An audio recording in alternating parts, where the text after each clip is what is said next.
काज़ी Ahmad bypass ते road cross कंदड़ नौजवान सां तेज़ रफ़्तार आयल टैंकर जो टक्कर थी पियो। टक्कर जे नतीजे में नौजवान फोत थी वियो। फोती जी सुञाणप ईदन खोसो जे नाले सां थी। फोती जे लाश खे ईदी अमले जी मदद सां मक़ामी अस्पताल मुंतक़िल कयो वियो, जितां ज़रूरी कार्रवाईनि बाद लाश वारसनि हवाले कयो वियो।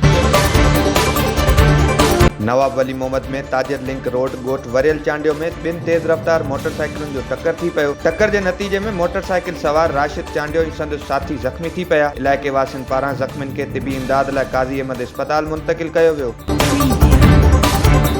जोक शरीफ़ में पुलिस जी ज़ियादतियुनि ख़िलाफ़ औरतुनि पारां एहतिजाजी मुज़ाहिरो कयो वियो। उन मौक़े ते मसमात सूमरी ऐं मसमात शहनाज़ चयो त पुलिस मुंहिंजे पुटु हाकिम जतोई खे बिला जवाज़ घर मां गिरफ़्तार करे वई आहे। हुननि पुलिस मथां इल्ज़ाम हणंदे चयो त पुलिस पुटु हाकिम खे आज़ादु करण लाइ 20,000 रुपया रिश्वत घुर करे रही आहे। पैसा ॾियण खां इनकार करण ते पुलिस पुट खे कूड़नि केसनि में फासाइण ऐं हाफ फ्राए करण जी धमकी ॾेई रही आहे। हुननि पुलिस इख़्तियारियुनि खां मुतालबो कयो त पुट खे आज़ादु कराए रिश्वतखोर आफ़ीसरनि ख़िलाफ़ नोटिस वरितो वञे।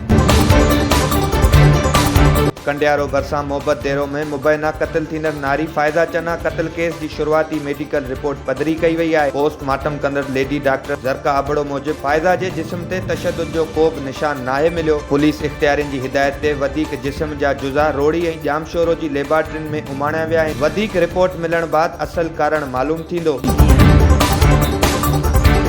न्यू सईदाबाद तालके में चमड़ी जी वधंदड़ बीमारी जो डिप्टी कमिश्नर मटियारी मोहम्मद यूसुफ शेख ऐं DHO मटियारी सैयद आसिफ अली शाह नोटिस वठंदे तालका न्यू सईदाबाद अस्पताल में 2 ॾींहनि वारी मुफ़्त मेडिकल कैंप लॻाए छॾी। मुफ़्त मेडिकल कैंप जो इफ़्तिताह DC मटियारी ऐं DHO मटियारी समेत ॿियनि डॉक्टरनि कयो। कैंप में 300 खां वधीक मरीज़नि जो मुफ़्त मुआइनो करे खेनि फ्री दवाऊं ॾिनी वयूं। उन मौक़े ते डिप्टी कमिश्नर मटियारी मीडिया सां ॻाल्हाईंदे चयो त न्यू सईदाबाद ऐं आसपास जे इलाइक़नि मां मुख़्तलिफ़ चमड़ी जी बीमारियुनि जी शिकायतूं मिलियूं आहिनि, जंहिं बाद फौरी नोटिस वठंदे फ्री मेडिकल कैंप क़ाइमु कई वई आहे, जिते मरीज़नि जो मुफ़्त इलाज कयो वेंदो। माहौल जी बहितरी लाइ वणकारी करणु ज़रूरी आहे। 1 अगस्त खां 14 अगस्त ताईं वणकारी कई वेंदी।